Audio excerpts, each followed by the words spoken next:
E aí galera, tudo bem? Hoje a gente teve uma mudança tênue de cenário, mas algo temporário, tá? Para quem não me conhece, meu nome é Thaís Barreto, eu sou advogada trabalhista e estamos hoje aqui para falar sobre acidente de percurso, o acidente que o trabalhador sofre indo de casa para o trabalho e do trabalho para casa, no início e no fim da jornada. Vamos falar sobre responsabilidade subjetiva ou objetiva e o que a reforma trabalhista trouxe de novo sobre o dano moral e a importância disso nas ações judiciais desde a elaboração da petição inicial e o que o TST fala a respeito de alguns dos assuntos que nós vamos abordar. Se você não está inscrito ainda no canal, se inscreve aqui embaixo. Aperta o sininho que toda vez que tiver vídeo novo, vocês serão notificados. Espero que o eco não esteja muito grande nesse vídeo, tá? Esse vídeo vai ser dividido em dois vídeos, parte 1 e parte 2, porque no parte 1 de hoje a gente vai falar de dano moral. No parte 2, que vai ser no próximo domingo à noite, a gente vai falar sobre a pensão mensal, trazendo bastante foco, tá, para a jurisprudência dos nossos tribunais. Fora isso, me segue no meu Instagram, @thaise.barreto. Vai estar aqui embaixo, tá?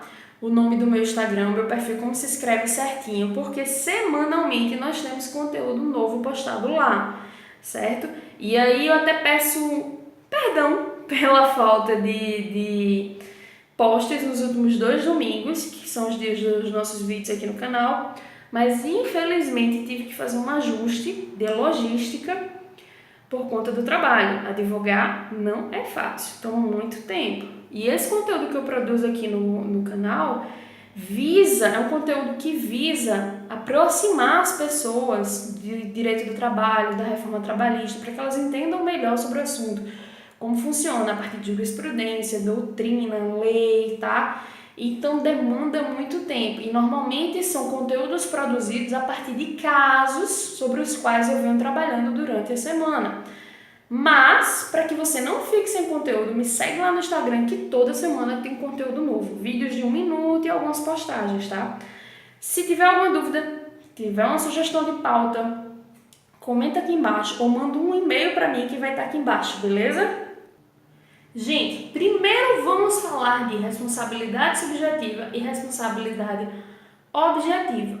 Via de regra, o empregador ele vai ser condenado a pagar uma indenização moral por um acidente do trabalho ou por uma doença ocupacional que se equipara a um acidente do trabalho a partir da responsabilidade subjetiva, ou seja, quando o julgador analisa se ele agiu com dolo ou culpa. Onde é que está prevista essa informação? No artigo 7º, inciso 28 da Constituição Federal, certo?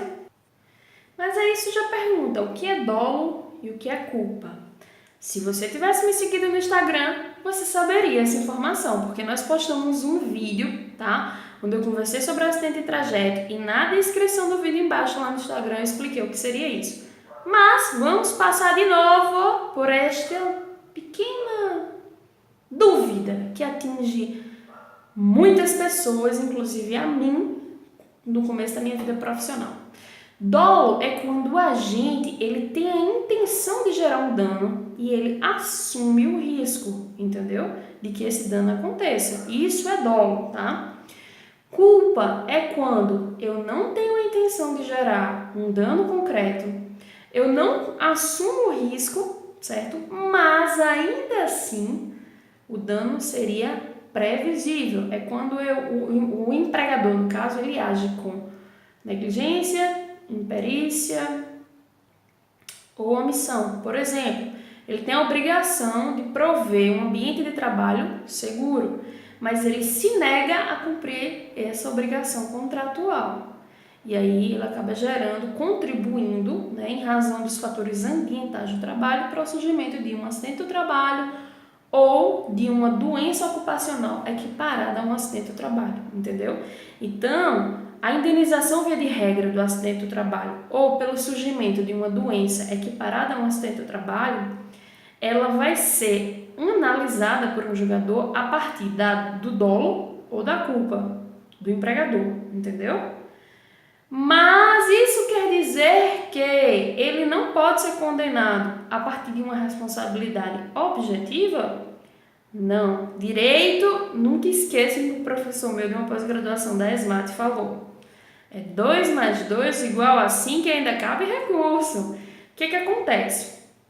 Existem atividades que elas apresentam risco de acidente inerentes às suas tarefas. Por exemplo, um trabalhador que conduz caminhão, um trabalhador que transporta dinheiro e tem que trabalhar armado, um trabalhador que conduz moto, um trabalhador que trabalha como mergulhador em uma plataforma petrolífera, entendeu? São atividades que elas já apresentam um risco de acidente que é inerente à função, entendeu? Então você não pode, como você não pode transferir para o trabalhador o ônus da atividade econômica, que, por exemplo, seria administrar esses acidentes, entendeu? Então o empregador passa a ter a responsabilidade de indenizar independentemente de culpa ou dolo. Onde é que está prevista essa informação? No parágrafo único do artigo 927 do Código Civil de 2002. Sim, meus queridos amigos, utilizamos não apenas a CLT e a Constituição Federal para disciplinar direito material trabalhista, entendeu? Então, vão ter algumas leis que você vai utilizar para fins, por exemplo, civis e criminais, mas que você também vai utilizar de forma suplementar, de forma subsidiária, a legislação trabalhista, tá? E tem mais. Não é apenas nesse caso que o empregador responde a partir de uma responsabilidade objetiva. Não. Existem alguns casos em que há uma previsão expressa da responsabilidade objetiva em uma norma. E aí, quando houver essa responsabilidade objetiva prevista de forma expressa em uma norma, o empregador também vai responder de forma objetiva. Entendemos qual a diferença da responsabilidade objetiva para a subjetiva? A subjetiva, você vai analisar se o ofensor, que no caso seria o empregador, agiu com dolo ou culpa. Na responsabilidade objetiva, ele vai indenizar de qualquer jeito. Basta verificar duas situações. Houve dano, o dano foi causado em razão do trabalho, vai surgir uma indenização moral, beleza? Mas aí, meus queridos, surge o tema do vídeo de hoje. Quando o trabalhador sofre um acidente de percurso, o seu empregador possui a obrigação de indenizá-lo? A resposta é depende. Uma das situações eu falei lá no Instagram, que é quando ele fornece o transporte do trabalhador. Mas existe também outra situação quando a gente aprofundar aqui no tema. Muita gente acha que a indenização vai surgir porque o artigo 21, inciso 4, a linha D da Lei 8.213 de 91, é que para acidente de percurso há um acidente típico do trabalho. Mas isso é um engano, meus amigos, porque existe essa equiparação de acidente de percurso ou de trajeto, como a gente chama, a um acidente do trabalho, apenas para fins previdenciários, tá? E aí o trabalhador vai conquistar alguns direitos em razão dessa equiparação, mas isso não necessariamente gera o dever de indenizar moralmente ou materialmente. Se você quiser saber quais seriam esses benefícios, passa lá no meu Instagram e dá uma olhadinha num post que teve essa semana, onde eu falo quais são os benefícios da equiparação do acidente de trajeto ao acidente de trabalho. Então hoje a gente pode falar que existem duas situações que é o que você vê de forma mais recorrente na jurisprudência dos tribunais, que disciplina, vamos colocar desta forma, que o empregador tem o dever de indenizar o trabalhador quando ele sofre um acidente de percurso. A primeira, tá? Vamos deixar bem claro que não é entendimento majoritário, certo? Isso é muito importante. Lembre-se, justiça do trabalho, você vai encontrar de tudo. Você vai encontrar decisões favoráveis para o empregador e favoráveis para o trabalhador, certo? Mas nem todos os entendimentos são pacíficos, tá? Nem mesmo dentro do TST. Por isso que não existe essa de um advogado chegar e dizer para o trabalhador, sua causa ganha. Não existe causa ganha na justiça do trabalho. Existe um processo com um índice maior de possibilidade de êxito, tá? Então vamos lá falar da primeira hipótese. O empregador, ele tem a obrigação de fornecer o vale-transporte. Onde é que está essa informação? Artigo 1º da Lei 7.418 de 1985. Olha como é algo antigo. E o que é que acontece? Todo empregador fornece o transporte, o dinheiro para que o trabalhador se locomova para o trabalho na ida e na volta, certo? Através de sistema de transporte coletivo? Não, nem todo empregador fornece. Às vezes porque o trabalhador possui veículo próprio e não vai se utilizar desse sistema. Aí surge a questão, se o trabalhador sofre um acidente de percurso, o empregador vai ter que indenizar o trabalhador. Se ele não fornecer o vale-transporte, acho que não ficou tão claro, vou reformular a pergunta, tá, gente? É porque esse vídeo eu gravo de uma forma, de uma tirada só, sem edição. É praticamente como se fosse ao vivo. O empregador, ele vai ter que indenizar o trabalhador que sofre um acidente de trajeto quando ele, empregador, não fornece o vale-transporte. Gente, apenas se, tá, ficar provado no processo judicial que o empregador contribuiu com essa conduta dele para o acidente, entendeu? E aí pode ter empregador que tem que se eximir da responsabilidade dizendo assim, não, mas foi o próprio trabalhador que não quis receber o vale-transporte e assinou um documento optando por não receber. Se a instrução processual provar que essa declaração que o trabalhador assinou é fraudulenta e que ele realmente precisava do dinheiro para utilizar o sistema público de transporte coletivo, pode sim o empregador ser condenado a indenizar moralmente o trabalhador que sofre esse acidente de trajeto. Por exemplo, quando o trabalhador possui uma deficiência visual que lhe impede de se locomover com segurança em transporte próprio. Nesse sentido, foi proferida uma decisão pelo TST de relatoria do ministro, vou dar uma olhadinha ali no computador, tá, gente? Alexandre Agra Belmonte, tá? Proferida da terceira turma do TST, há mais ou menos um ano e meio atrás, dia 19 de julho de 2017. O número do processo é 3055-2011-504-0861. Aqui embaixo, tá? Eu vou tentar colocar a ementa, uma parte da ementa da decisão para vocês entenderem melhor. O que é que acontece? O TST chegou e disse assim, ó, vamos lá, rapidinho. No caso em exame, tá? Tô lendo literalmente o trecho da decisão. A causa do lamentável acidente que ocorreu no trajeto trabalho-casa está divorciada do trabalho executado pelo empregador, ou seja, não tem nenhuma correlação com o trabalho, certo? Não é um acidente típico do trabalho. Por isso, vamos lembrar, o acidente de trajeto ele se equipara a um acidente de trabalho apenas via de regra para fins previdenciários. Vamos voltar para a decisão. Aí ele fala, está divorciada do trabalho executado pelo empregado, ou seja, não estava sob o controle da empresa. A empresa não tinha como evitar esse acidente, nesse caso.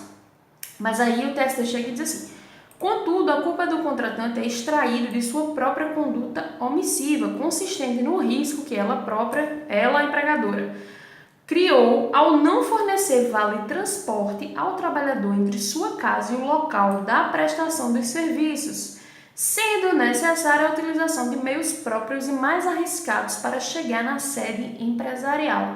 Abre-se um parêntese, bicicleta, fecha-se um parêntese.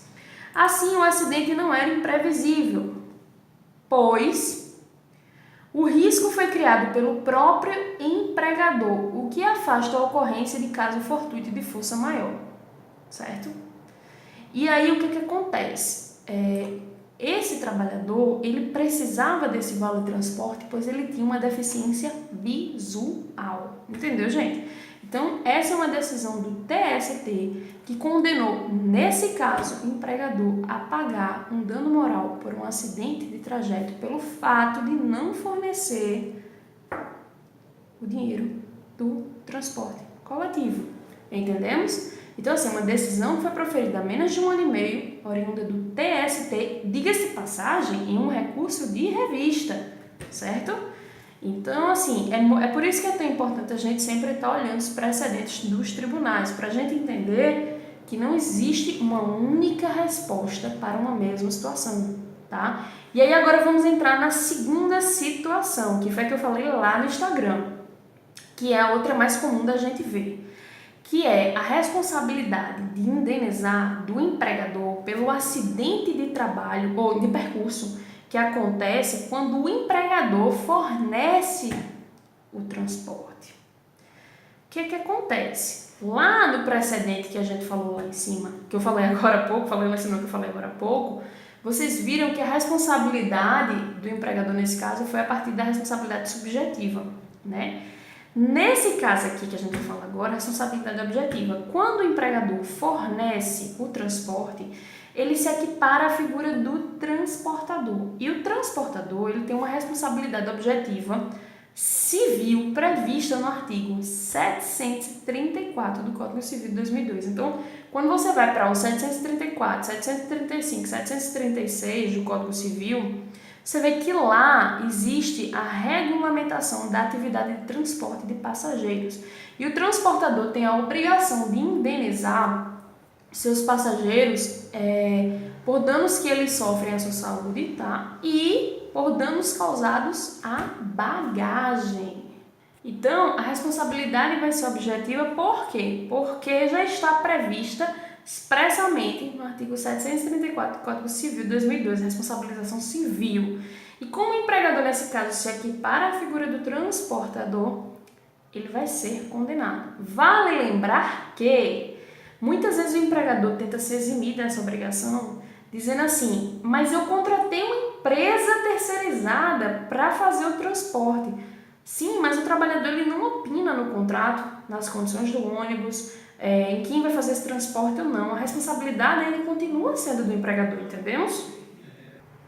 Fomos um pouco atrapalhados aqui no escritório, né? Isso, pelo trânsito dos sócios. Gente, o que acontece?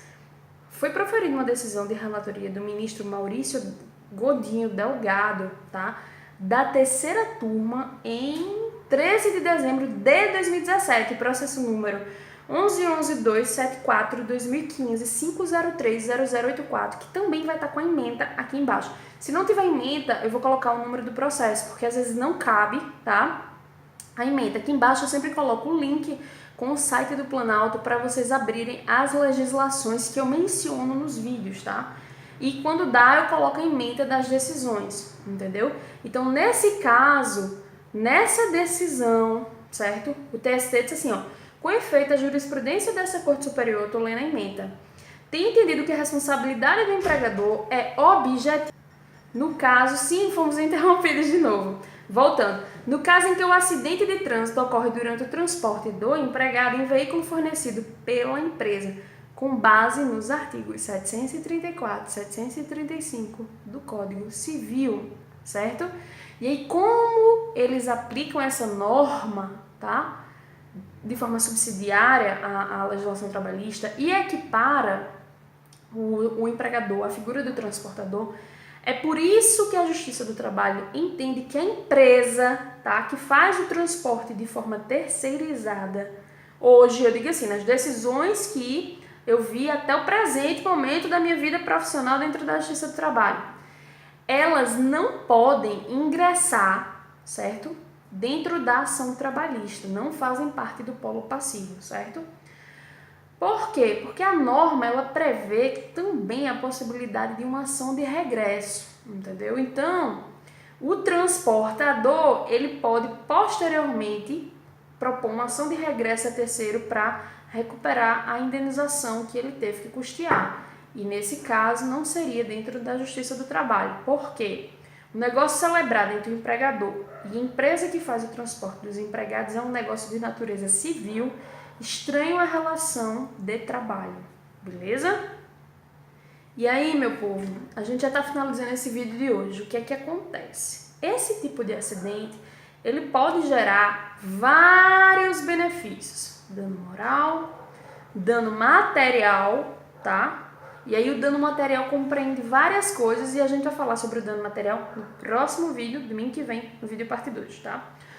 Por que é que surge o dever de gerar um dano moral? Porque, via de regra, o direito à vida e à saúde é previsto como um direito fundamental na Constituição Federal, artigo 6º, tá, da Constituição Federal de 88. E ele, inclusive, decorre também de forma reflexa do princípio da dignidade humana, previsto no artigo 1º, inciso 3º da Constituição Federal, entendeu? E aí o que acontece? Se trata de um dano extrapatrimonial, certo? Não faz parte do acervo patrimonial do trabalhador. E aí ele vai apresentar um critério muito subjetivo de quantificação. A reforma trabalhista tentou dar uma pacificada nisso. A Lei 13.467 de 2017 tentou regulamentar certo dano moral. Então, do artigo 223A até o 223G da CLT, você vai ter disciplinado dano moral no processo trabalhista. E isso gerou um bafafá tão grande na época da reforma trabalhista que surgiu a medida provisória 808, editada pelo presidente na época, tentando regulamentar, melhorar um pouco a redação do artigo, entendeu? Porque a redação do artigo, ela deixou bem clara a limitação da quantificação do dano moral, que jamais poderia ter sido feito pela norma, porque é um critério muito subjetivo, entendeu? O grau do dano sofrido, o grau da condição econômica do empregador, o grau da condição econômica do trabalhador, sabe?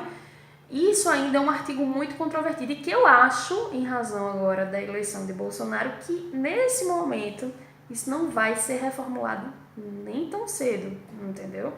Então vamos lá, o artigo 223G, ele vai disciplinar duas situações, tá? Como é que o empregador, como é que o juiz, ele vai chegar à conclusão de como ele quantifica, quais são os critérios que ele tem que analisar no processo para quantificar o dano moral, tá? E até quanto pode ser esse dano moral, certo? Então vamos lá, são 12 incisos que falam sobre os critérios que tem que ser enfrentados pelo julgador, tá? Para que ele quantifique o dano moral. Não estou falando aqui, esses incisos eles não falam do limite numérico, não. Ele está falando dos critérios subjetivos que o julgador tem que analisar para deferir o dano moral. Então vamos falar desses 12 critérios. Se você tiver paciência, a gente vai chegar lá. Se não, aqui embaixo no link você pode ler esses incisos, tá? Mas eu vou tentar dar uma explicação para facilitar um pouco quem ainda não consegue mensurar muito bem esse artigo. E qual é a importância desse artigo? Esse artigo é muito importante. Fique até o final para você entender, certo? Ele é muito, muito, muito importante. O que acontece? O inciso primeiro, ele vai dizer assim, que o julgador tem que analisar a natureza do bem jurídico tutelado. Por quê? É óbvio que no dano moral, a natureza do bem jurídico tutelado tem uns que são mais relevantes do que outros, entendeu? Então, por exemplo, o direito à vida, o direito à saúde, ele não pode ser analisado, a via de regra, claro que existem exceções, com a mesma proporção que, por exemplo, a intimidade do trabalhador, o direito à honra, entendeu? Existe uma hierarquia dentro da proporcionalidade e da razoabilidade que o julgador tem que enfrentar. Então, esse é o inciso 1, tá? O inciso 2, ele vai falar da intensidade do sofrimento ou da humilhação suportada pelo trabalhador, ou seja, o quanto o trabalhador sofreu com isso. Isso tem que ser analisado na decisão. Possibilidade de superação física ou psicológica, ou seja, é reversível o dano sofrido? Nessa questão, inclusive, do inciso 3, entra mais a questão da recuperação. É possível se recuperar ou não, entendeu? Inciso 4. Os reflexos do dano sofrido na vida pessoal e social do empregado. Ou seja, quais são as consequências, tá, do dano sofrido, objeto de discussão judicial, na vida do empregado. Por exemplo, ele passou a ser estigmatizado socialmente em razão do acidente, entendeu? Então, isso tem que ser analisado na hora de você apurar a responsabilidade e o valor da indenização. Inciso 5º, extensão do dano e a duração dos efeitos da ofensa. Qual o percentual de capacidade para o trabalho, por exemplo, que o trabalhador perdeu? Entendeu? As condições em que o dano surgiu, certo? É o inciso 6º. As condições em que a ofensa e o prejuízo moral ocorreram. Por exemplo, o empregador ele fornece o transporte, certo? Aí tá com um temporal horrível, a estrada apresenta umas condições terríveis, entendeu? E ele deixa o trabalhador ir no ônibus que ele fornece nessas condições. Quando ele poderia, por exemplo, ter esperado, entendeu? As condições climáticas melhorarem. Isso vai contar, entendeu?